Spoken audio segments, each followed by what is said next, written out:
Hari ini panas terik matahari, terasa bisa membakar semuanya. Ditambah dengan musik tetangga yang bisa memecahkan telinga. Ingin rasanya meninggalkan tempat ini selamanya.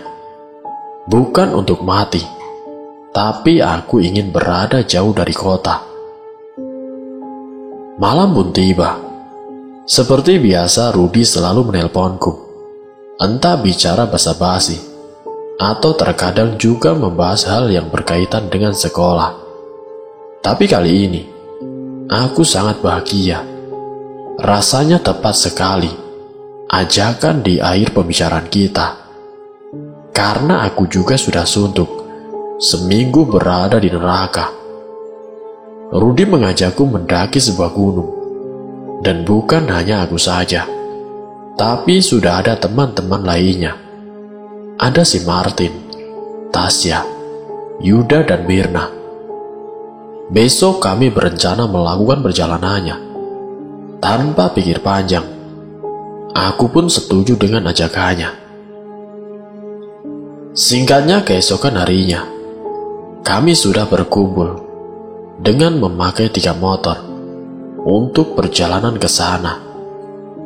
Aku berboncengan dengan Rudi, Martin berboncengan dengan Tasya, lalu Yuda bersama Mirna. Setelah semua siap, kami pun berangkat. Kami berkendara sangat kencang saat itu. Ya, karena sudah hampir sampai ke tujuan. Tidak berselang lama, aku melihat Yuda mencoba menyalip mobil yang ada di depan kami. Tapi ia menyerempet sebuah truk dari arah berlawanan. Yuda kehilangan keseimbangan dan menabrak motor yang dikendarai oleh Martin. Yuda yang jatuh duluan di tengah jalan terlindas motor yang kami kendarai.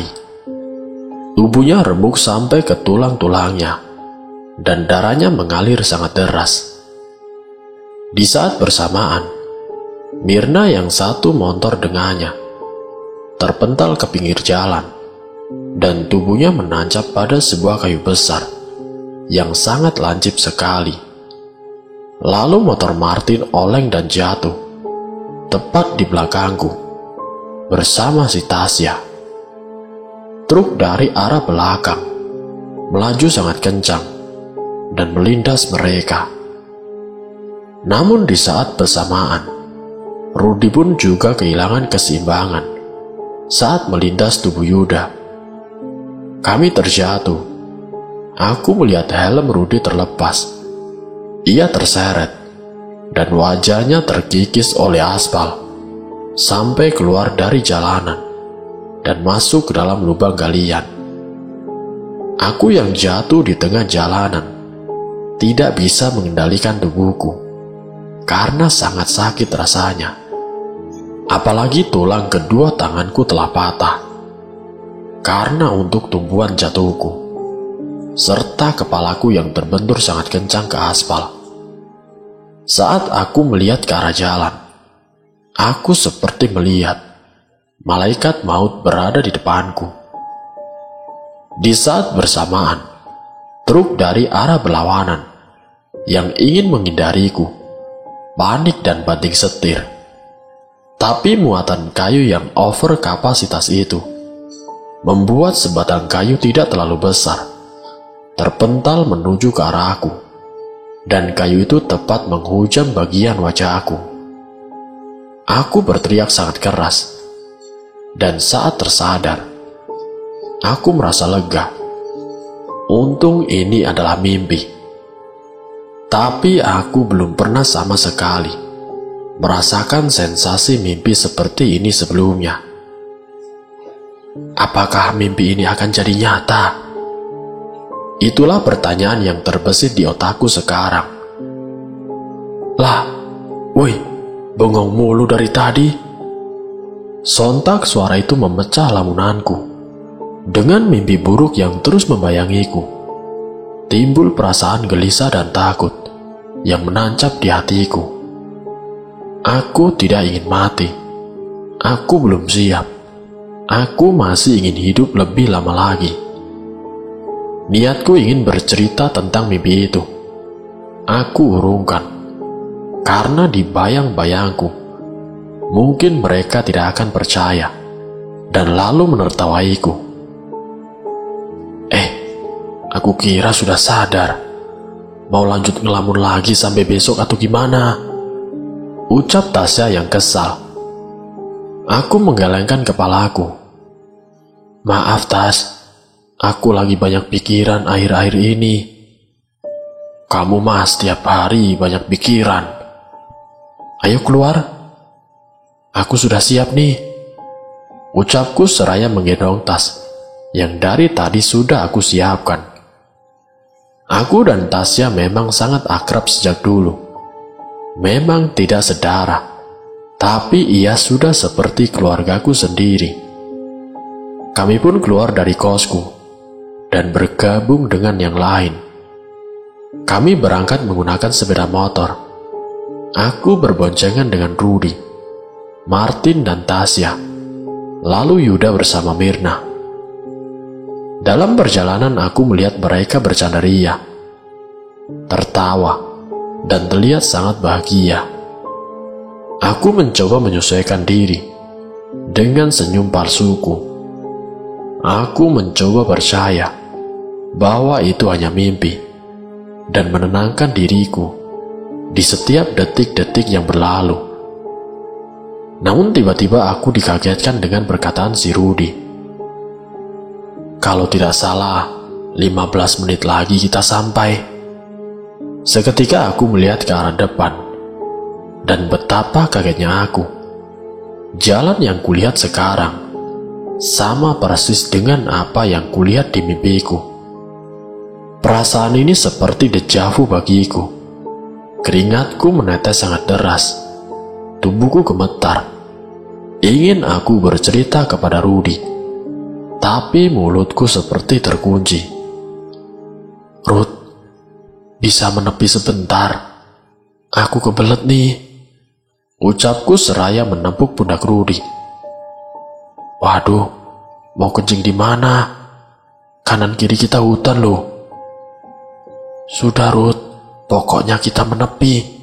Sekarang Ruth, perintahku dengan penekanan. Berhenti. Rudy yang kaget dan bingung langsung mengurangi laju motornya dan kemudian menghentikannya. Dari kejauhan, Tasya melihat aku dan Rudy menepi. Martin dan Tasya tampak memutar balik motornya dan lalu menghampiriku. Ada apa Ruth? Lah? Tanya si Martin. Gak apa-apa, panggilan alam. Sela pingin kencing katanya, jawab Rudy. Iya, tunggu bentar ya. Ucapku seraya berjalan masuk ke hutan. Sebelum aku beranjak jauh dari mereka, terdengar suara tabrakan sangat keras, sampai semua orang yang mendengarnya akan merinding ketakutan. Suara apa itu? Tanya Tasya. Martin hanya menggelengkan kepalanya. Seketika tempat asal suara tabrakan itu menjadi ramai dan banyak dikerumuni oleh orang. Yuda dan Mirna kemana? Tanya Rudy. Sepertinya mereka tadi di depan kita. Rudy cepat-cepat menghidupkan mesin motornya. Dia terlihat sangat khawatir. Mungkin yang dipikirannya sekarang sama seperti isi pikiranku. Tanpa pikir panjang, aku pun langsung naik. Martin dan Tasya juga mengikuti kami dari belakang. Setibanya di kerumunan, kami menghentikan motor di pinggir jalan. Seketika itu suasana mencekam terasa di sisiku. Rudy berlari ke arah kerumunan dan diikuti Martin dan juga si Tasya. Aku hanya terpaku di tempat, dengan rasa takut menjalar di seluruh aliran darahku. Dan di pikiranku hanya satu, ini sangat-sangat buruk. Dan tiba-tiba dari kerumunan, terdengar Tasya berteriak sangat histeris. Sontak mendengarnya saja sudah membuat sekujur badanku terkulai lemas. Aku bisa merasakan yang dilihat mereka sama seperti yang aku lihat di mimpiku. Aku tidak tahu ini benar akan terjadi. Hatiku benar-benar hancur saat ini. Martin terlihat berusaha menenangkan si Tasya. Ia memeluknya erat-erat dan mengelus punggungnya agar membuatnya bisa tenang. Sedangkan Rudy marah pada dirinya sendiri. Ia merasa seolah paling bersalah karena ia yang memiliki ide liburan ini. Polisi dan juga ambulan bergiliran datang ke tempat kejadian. Salah seorang polisi langsung menanyai salah satu saksi kecelakaan. Mayat Yuda dan Mirna langsung diamankan dan dibawa ke rumah sakit. Setelah itu polisi membubarkan para massa yang berkerumun. Rudy berjalan ke arahku. Tatapannya kosong dan sesekali air matanya menetes. "Ayo kita pulang," ajak Rudy yang langsung menaiki motornya. Rudy memutar motor dan mengubah rute perjalanan kita kembali ke Jakarta. Di dalam perjalanan pulang itu, hanya perasaan sedih yang tergambar di wajah mereka. Di sisi lain aku telah bimbang. Aku ingin membicarakan mimpi itu kepada Rudy sekarang. Tapi tidak. Ini waktu yang tidak tepat. Singkatnya, setibanya di Jakarta, kami pulang ke rumah masing-masing. Aku langsung menuju kamarku dan merebahkan badanku. Perasaanku sangat kacau. Apakah aku masih bermimpi? Tapi setiap kali aku mencoba bangun, yang kulakukan hanya sia-sia. Beberapa kali aku mencoba menghubungi Rudy, tapi tidak diangkat olehnya. Mimpi dan kejadian nasi itu terus menghantuiku. Itu membuatku tidak bisa memejamkan mataku. Sampai alarmku berbunyi. Ini sudah jam 5 pagi.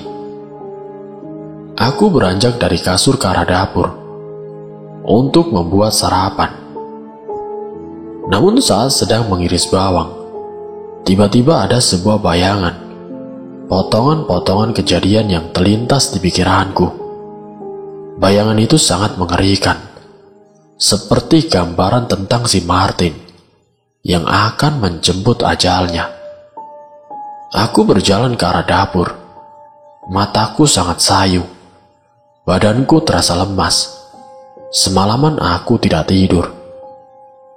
Aku mencoba membuat sarapan untuk mengisi perutku yang sedari tadi berteriak minta makan. Di saat aku sedang dikuasai oleh lamunanku, tanpa aku sadari, aku mengiris bawang dengan sangat cepat. Dan tiba-tiba saja, aku berteriak saat jariku tersayat oleh pisau. Saat aku melihat darah itu, ini aku lagi di halte. Di sini berisik, tidak kedengaran. Iya, ini aku mau ke rumahmu. Motorku rusak, tidak tahu kenapa. Martin sedang berbicara dengan seseorang dalam telepon. Tiba-tiba terjadi sebuah kecelakaan beruntun di depan Martin. Mobil yang melaju kencang menyerempet sebuah minibus.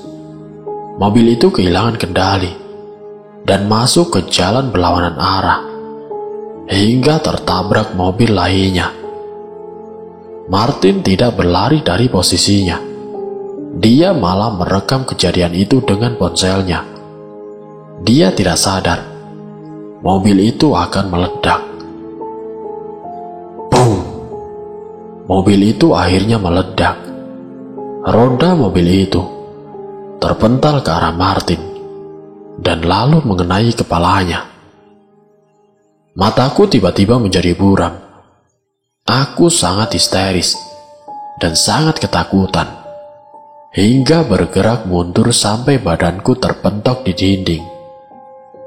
Dengan tangan gemetar, Aku merogoh HP-ku yang ada di saku celana dan segera menelpon si Martin. Martin, dengar aku. Segera pergi dari sana. Sejauh yang kamu bisa, Martin. Maksudmu apa sih? Ini aku lagi di halte. Sebentar lagi bus juga datang. Please Martin, kamu jangan banyak tanya. Dengerin. Sekarang juga kamu harus percaya sama aku. Kamu harus menjauh dari halte itu. Sekarang juga Martin. Apa sih? Tidak jelas. Aneh kamu. Duar. Terdengar suara tabrakan dari tempat Martin. Martin, cepat. Bentar sih, bentar. Martin menutup teleponnya. Sialan. Bualku yang muak dengan Martin karena tidak mendengarku. Aku mencoba menghubungi dia lagi berkali-kali dan terus di-reject olehnya. Aku menendang meja dapur yang ada di depanku. Beberapa menit kemudian, aku baru kepikiran.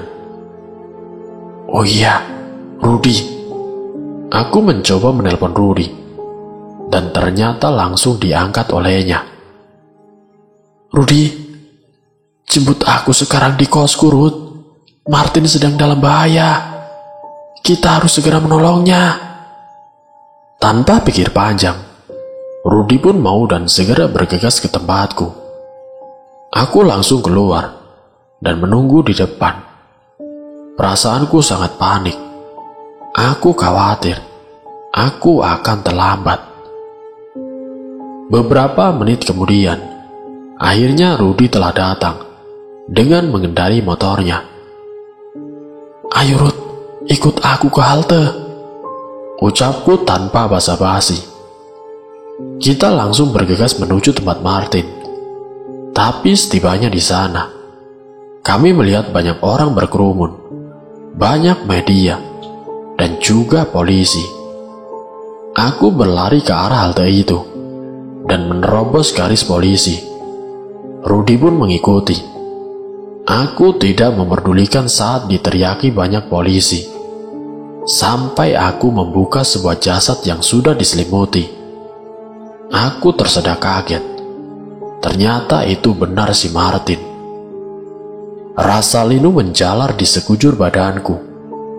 Aku mengalihkan pandanganku dari mayat Martin, dan seketika aku muntah-muntah. Kepala Martin telah hancur, sampai terlihat lapisan dalamnya, serta darah yang sangat banyak, membuatku sangat mual. Polisi menangkapku dan Rudy. Mereka membopongku keluar area garis polisi. Badanku benar-benar lemas. Air mata tidak terbendung, membanjiri pelipisku.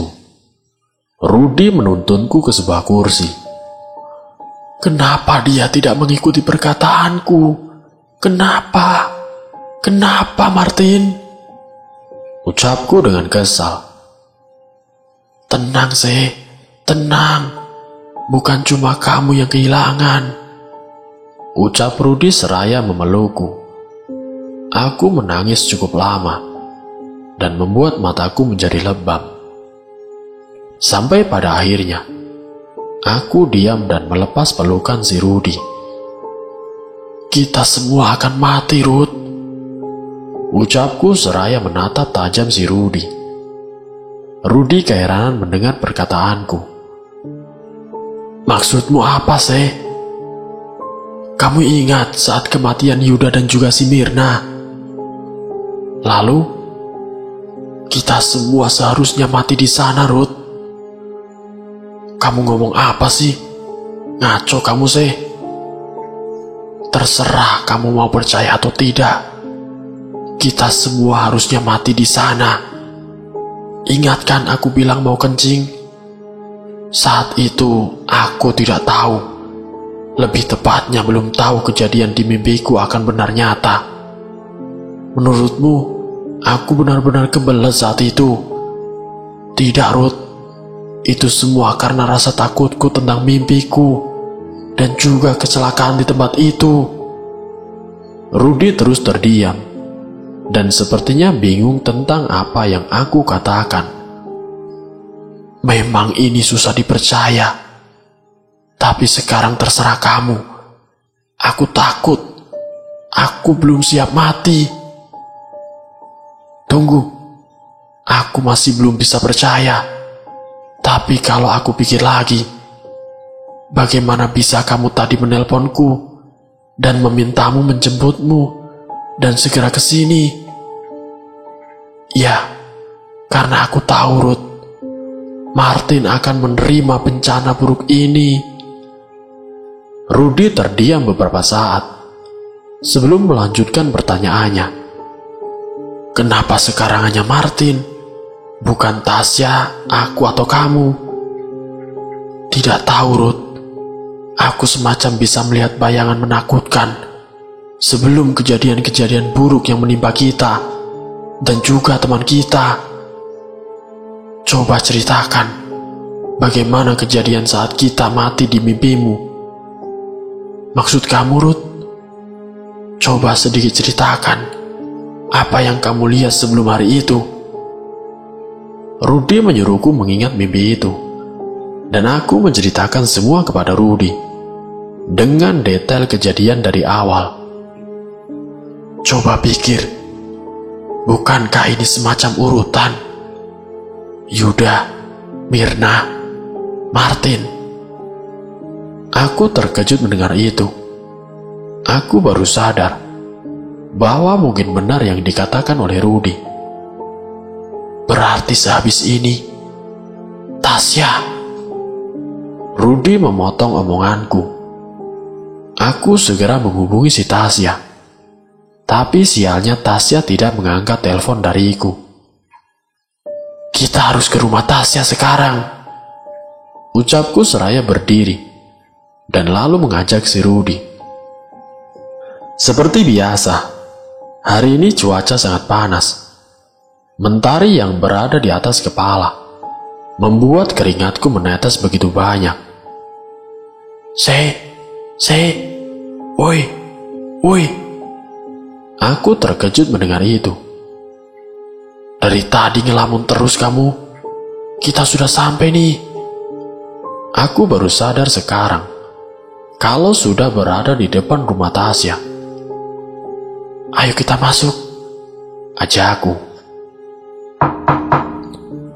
Selang beberapa menit kami menunggu. Tasya keluar dengan wajah lesu dan mata yang terlihat lebam, seperti baru selesai menangis. Mungkin dia sudah melihat berita kejadian di halte tadi pagi. Kita turut berduka ya, Tas, ucapku sambil memeluknya. Kematian sudah pasti terjadi, Aku tidak apa-apa kok. Aku ikhlas. Semoga ia tenang di sana, ucap Tasya sembari melepas pelukannya. Ayo kita masuk, tambahnya. Duduk dulu, Ruth. Aku ambil es dulu. Setelah beberapa menit menunggu, Tasya datang membawa 3 gelas es teh. Inisiatif Rudy langsung memulai pembicaraannya. Jadi begini, Tas. Kita sampaikan dulu kesedihan kita kehilangan Martin. Kita kesini mau ngasih tahu kamu kalau kita semua sebenarnya sudah mencurigai kematian. Hah? Maksudmu apa? Jawab Tasya memotong pembicaraan si Rudy. Agak susah menjelaskannya, Tas. Pokoknya inti dari semua ini, kita sekarang sedang diburu malaikat maut, ucap si Rudy seraya meneguk es tehnya. Kalian ngomong apa sih? Ngelantur tidak jelas, balas Tasya dengan nada marah. Tenang, Tas. Ini emang sedikit susah untuk dipercaya. Tapi coba dengarkan aku dulu. Benar kok kata Rudy. Kita memang seharusnya sudah mati. Kamu ingat kejadian Yuda dan Mirna? Kita semua sebenarnya mati di sana. Tasya hanya terdiam dan lalu menatapku. Aku menyambung lagi pembicaraannya. Malam sebelum kita berangkat ke Bandung, aku bermimpi kita semua akan mati. Aku pertama menganggap itu hanya mimpi biasa. Tapi setelah sampai di jalan itu, aku melihat beberapa tanda-tanda yang sama persis seperti di mimpiku. Lalu aku ketakutan dan meminta si Rudi untuk menepi dengan alasan aku kebelet. Dan setelah beberapa menit kemudian, tahu kan bagaimana kejadiannya? Kalian berdua sudah tidak waras ya? Ujar si Tasya. Tidak, Tas. Kita kesini berusaha melindungimu. Coba pikirkan. Mungkin aku diberi kemampuan seperti ini karena ada tujuan tertentu dari Sang Pencipta. Mungkin ia masih ingin kita hidup. Tasya terdiam sebentar, lalu tertawa. Mending kalian pulang sekarang. Aku mau siap-siap. Habis itu aku ke rumah duka. Aku tidak peduli dengan yang kalian bicarakan. Kematian itu mutlak. Jika benar aku seharusnya mati saat itu, aku pilih mati ketimbang mencuranginya seperti kalian. Ucap Tasya seraya berdiri dan mengusir kami berdua. Tapi aku dan Rudi tidak langsung beranjak dari rumah Tasya. Kami memutuskan untuk bersembunyi dan membuntuti si Tasya.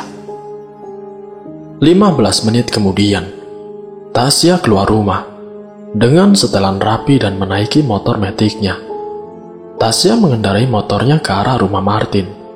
Kami pun mengikutinya dari belakang. Beberapa menit kemudian, kami sampai di rumah Martin. Tasya turun dari motornya dan mengikuti pemakaman Martin. Ternyata keluarga Martin menyegerakan jenazahnya dikebumikan.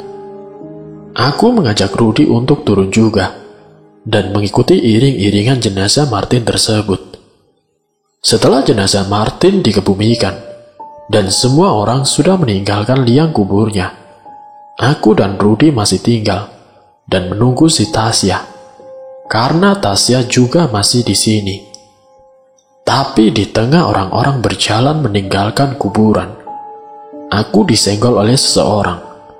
Saat melihat wajah orang itu, aku tersedak kaget karena orang yang menyenggolku tadi adalah si Martin. "Jangan lari," ucapnya lirih seraya menengok ke arahku. Aku benar-benar ketakutan hingga mundur dan menabrak si Rudi. "Kamu kenapa?" tanya Rudi pada aku. Tidak apa-apa, Rud," jawabku dengan ragu. "Maaf, Kak, gak sengaja," ucap seseorang yang menabrakku. "Tidak, bagaimana bisa? Tadi benar-benar Martin yang tiba-tiba muncul di hadapanku." Aku membatin. Aku hanya diam dan tidak menggubris perkataan orang itu. Rudi tiba-tiba menyenggolku dengan maksud memberitahuku bahwa Tasya sudah beranjak dari makam Martin. Kami pun mengikutinya sampai pulang ke rumahnya dengan selamat. Setelahnya Rudi yang menyadari bahwa aku masih sangat terpukul dan ketakutan, mengajakku untuk istirahat sebentar ke rumahnya untuk menenangkan diri. "Kamu mau minum apa, sih?" tanya Rudi. "Terserah, Rud." "Bentar ya," ucap Rudi seraya pergi mengambil minuman. Kini aku sendirian di ruang tamu rumahnya. Ini baru pertama kalinya aku ke rumah Rudi. Rasanya sangat aneh. Rumah sebesar ini hanya ditinggali dia sendiri. Katanya ayah ibunya pergi keluar kota. Aku beranjak dari dudukku, ingin melihat-lihat isi rumahnya. Aku melihat foto dia dan juga orang tuanya. saat ia masih kecil. Mungkin foto itu diambil ketika usianya mungkin 5 tahun. Dan saat sedang asik melihat-lihat, aku dikejutkan oleh suara minta tolong dari dalam sebuah ruangan. Walaupun takut, aku berusaha untuk mendekati ruangan itu dan mendekatkan telingaku ke pintu. Tapi aku tidak mendengar apapun lagi. Aku mengabaikan suara itu dan beranjak pergi dari depan ruangan itu. Tapi aku dikejutkan lagi oleh suara ketukan pintu yang sangat cepat, seperti ia sedang memanggilku. Aku mencoba mendekat lagi dan melihat isi ruangan itu dari lubang kunci pintu. Di mana aku? Tanyaku kebingungan. Aku melihat mereka. Mereka sedang asik berbincang-bincang. Aku melihat pasangan suami istri sedang asik berlibur di sebuah pantai. Lalu ada seorang anak yang berlari ke arah mereka. Mereka seperti sedang asik berbincang, tapi aku tidak mendengar sama sekali. Anak itu menunjuk ke arahku, dan mereka pun ikut menoleh. Aku baru sadar, itu adalah Rudy saat masih kecil, dan juga orang tuanya. Ini semacam bayangan tentang masa lalu.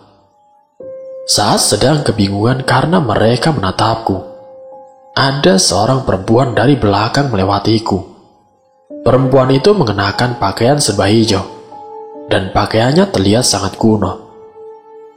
Saat aku mencoba mengikutinya, tiba-tiba ada yang memegang tanganku. Tangan yang sangat hitam, dengan kuku yang sangat panjang, mencengkeramku sangat kuat. Saat aku mencoba menoleh ke arahnya, aku melihat wajah yang sangat menyeramkan. Aku sangat takut dan berteriak sekeras mungkin. Sela, sadar, Aku mendengar suara Rudy memanggilku, tapi aku masih ketakutan dengan apa yang barusan kulihat. Saat aku sadar, itu benar Rudy. Aku langsung refleks memeluknya. Aku tidak tahu apa yang barusan aku lihat, atau apa yang mau ditunjukkan padaku. Tentunya aku tidak ingin melihat lagi, karena itu sangat menyeramkan. Rudy menuntunku ke tempat duduk, dan menyuruhku untuk tenang. Dia juga memberiku segelas es jus, untuk menghilangkan dahaku. Kamu kenapa tadi? Apa kamu melihat sesuatu lagi? Aku hanya menggelengkan kepalaku, dan tidak menjawab pertanyaan si Rudy. Ya sudah, yang penting kamu tenang dulu. Nanti kalau sudah bisa cerita saja. Aku terdiam, dan aku berpikir, apa yang barusan terjadi padaku? Selang beberapa menit, aku baru ingat kalau aku ingin menceritakan kepada Rudy tentang kejadian di kuburan tadi. Ruth, tadi kamu melihat Martin gak di kuburan? Martin? Sudah ya, memang berat, tapi kamu harus ikhlas, jawab Rudy. Bukan itu maksudku. Aku tadi melihat Martin berjalan di tengah rombongan pelayat. Dia menyenggolku. Mana ada sih? Kamu mimpi ya? Jelas-jelas tadi orang lain kok. Toh dia juga sudah minta maaf. Kamunya sih malah melamun. Serius, Ruth. Aku yakin. Aku tadi melihat Martin. Dan tadi dia juga sempat ngomong ke aku. Jangan lari. Entah apa maksudnya. Aku juga tidak tahu. Rudy hanya diam. Dan dia melihat mataku. Setelah semua yang terjadi, kamu masih tidak percaya. Kamu kira aku mengada-ngada. Jawabku emosi. Terus, apa hubungan kata-kata Martin dengan semua ini? Tidak tahu, Ruth. Aku juga masih memikirkan itu. Tapi aku curiga, semua ini terjadi bukan sebuah kebetulan. Atau bukan karena takdir? Mending sekarang aku antar kamu pulang ya. Kamu istirahat yang cukup. Malam harinya. Kenapa malam ini terasa sepi sekali? Bahkan tetangga samping kamarku yang biasanya ramai tidak bersuara sama sekali. Mungkin mereka lagi pergi jalan-jalan. Lagi pula kalau suasana sepi seperti ini, kemungkinan aku bisa tidur nyenyak, ucapku dalam hati. Aku langsung merebahkan tubuhku di kasur. Tapi setiap kali aku mencoba memejamkan mataku, kejadian-kejadian naas itu selalu muncul di bayanganku. Tiba-tiba suara alarm jamku berbunyi mengagetkanku. Aku langsung bangun dan mematikannya. Kenapa alarmku berbunyi? Aku tidak pernah menyetelnya jam 9 malam. Sudahlah, mungkin aku lupa. Aku kembali mencoba memejamkan mataku. Namun tiba-tiba, ada sesuatu yang menarik selimutku, hingga membuatku tersentak kaget. Lampu di kamar pun tiba-tiba mati. Ditambah suara gaduh dari bawah kasurku. Jantungku berdetak tidak karuan, dibarengi dengan hembusan nafas yang memburu. Suara gaduh itu pun berhenti, dan lampu kamarku menyala lagi. Aku langsung lari keluar kamarku. Aku mencoba mengetuk pintu kamar tetangga sebelahku, tapi sama sekali tidak ada respon dari mereka. Sial! Umpatku seraya memukul pintu itu. Tiba-tiba semua lampu telah mati. Aku terdiam beberapa saat dan mengatur nafasku. Apa maumu? Silakan bunuh aku. Aku tidak takut. Lebih baik aku mati daripada harus melihat teman-temanku terbunuh seperti itu. Kenapa? Kenapa harus aku yang melihat semua ini? Teriakku dibarengi dengan air mata yang menetes di pipiku. Sudah gila kamu ya? Siapa yang mau membunuhmu? Terdengar suara dari belakangku. Aku menoleh ke belakang. Rudy? Pikirku keheranan. Kenapa Rudy ada di sini? Rudy terlihat berbeda. Ia menatapku seperti ingin menerkamku. Perlahan dia bergerak mendekatiku. Badanku terpaku, mulutku seolah terkunci. Jantungku berdebar semakin kencang. Rudy mendekatkan wajahnya ke wajahku. Aku ketakutan dibuatnya. Wajahnya berpindah ke telingaku. Rasaku ingin mendorongnya, tapi ada sesuatu yang mengekangku. Jangan lari, semua akan sebanding. Tiba-tiba aku teringat akan si Tasya dan kurai HP yang ada di meja. Tasya. 7 panggilan tidak terjawab. Tasya.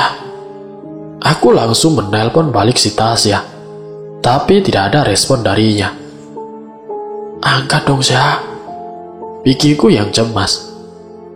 Ayo angkat, Syah. Ucapku setelah berkali-kali mencoba. Rudy, aku harus menelponnya. Ruth, apa Tasya menelponmu? Aku ketiduran. Tasya menelponku berkali-kali. Saat ku telepon balik tidak ada respon darinya. Aku khawatir, Ruth, jika terjadi apa-apa dengannya. Rudy hanya diam, dan terdengar lirih ada beberapa orang sedang menangis. Ruth, siapa itu yang menangis, Ruth? Kamu ada di mana?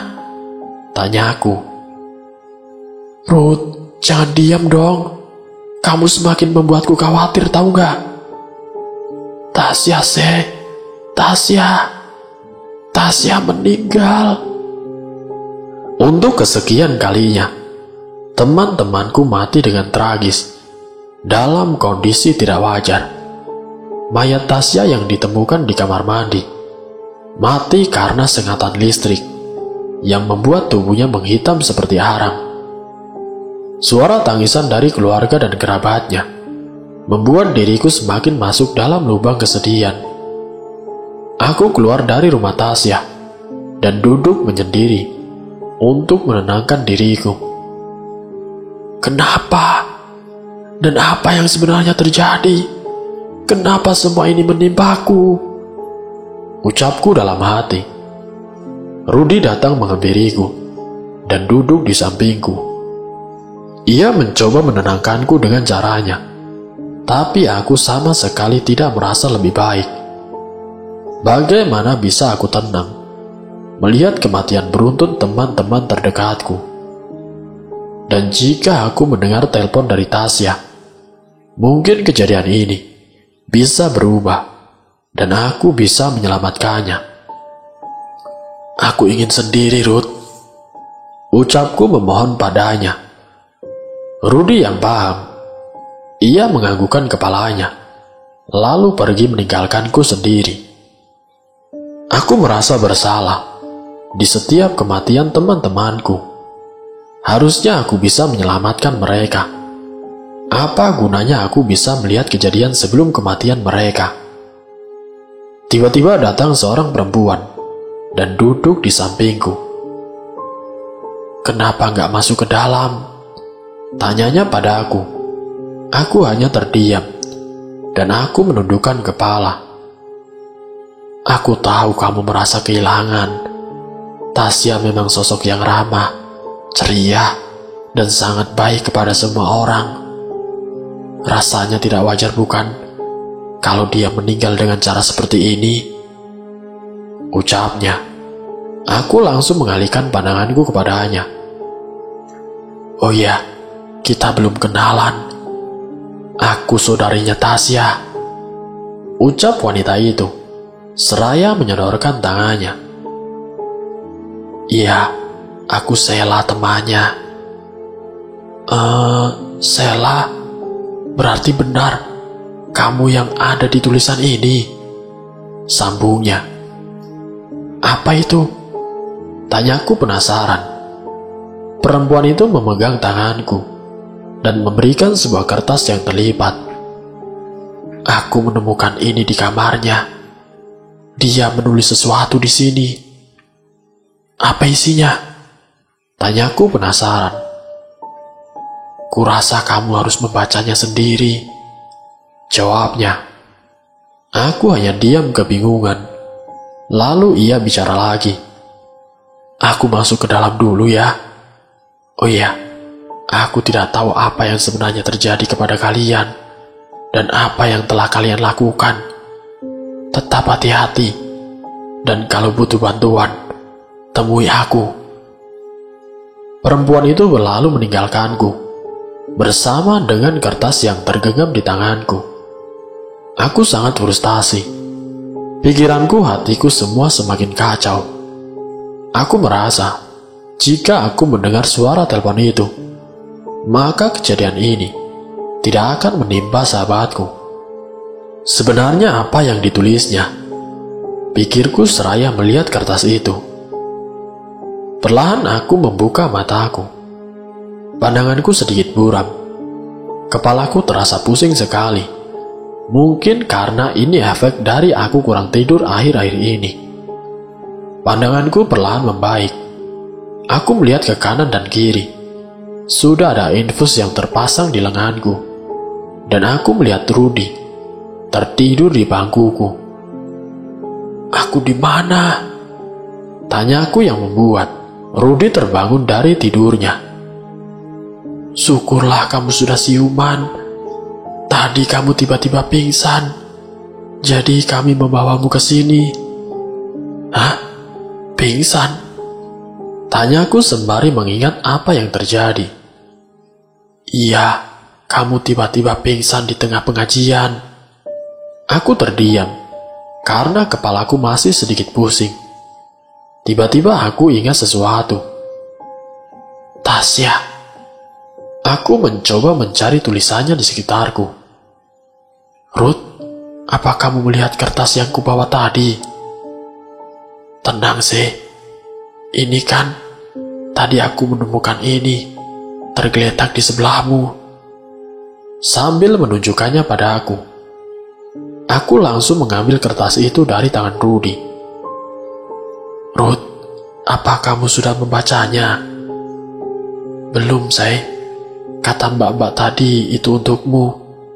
Jadi aku tidak berani membaca. Syukurlah, pikirku. Bukannya aku tidak ingin Rudy mengetahuinya, atau tidak percaya dengan Rudy. Aku hanya ingin tahu maksud Tasya menulis ini. Ruth, kita pulang saja. Badanku sudah enakan. Tapi kamu kan baru sadar. Serius Rudy, ayo kita balik. Gini aja, aku panggil dokter dulu untuk memastikan keadaanmu. Rudy keluar untuk memanggil dokter dan kembali ke ruangan bersama dokter yang akan memeriksaku.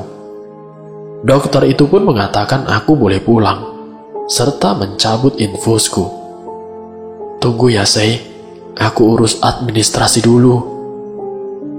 Sembari menunggu Rudy, aku berjalan keluar rumah sakit. Tidak lama berselang, Rudy pun telah datang. Mau aku antar kemana? Ke kosan atau nginep di rumahku dulu? Ke kosan saja, Ruth. Rudy mengendarai motornya ke arah kosanku, yang berjarak beberapa kilometer dari rumah sakit. Di tengah perjalanan, aku melihat seseorang mengenakan pakaian hijau sedang menatap ke arahku. Tapi aku tidak memedulikan hal itu. Aku hanya ingin sampai ke kosan dengan cepat, agar aku bisa cepat membaca surat ini. Singkat ceritanya, akhirnya kami pun sampai di kosku. Rudy hanya mengantarku sampai depan kos dan langsung pulang ke rumahnya. Aku segera masuk ke kamar dan meletakkan barang-barangku, lalu mencuci muka dan juga kakiku di kamar mandi. Aku langsung duduk di atas kasur dan membuka tulisan itu. Jika kamu membaca ini, berarti aku benar-benar sudah mati. Saat kamu datang ke rumahku dan berkata tentang kematianku, awalnya aku tidak mempercayainya, karena itu terlihat seperti bualan belaka. Tapi setelah pulang dari makam Martin, aku mengalami beberapa hal yang sangat ganjal. Setiap langkah kakiku selalu terasa sedang diiringi langkah seseorang. Aku tidak tahu harus menceritakan ini atau tidak. Bingung harus cerita sama siapa. Aku sangat takut, tapi aku masih penuh keraguan dan benar-benar ingin memastikan itu.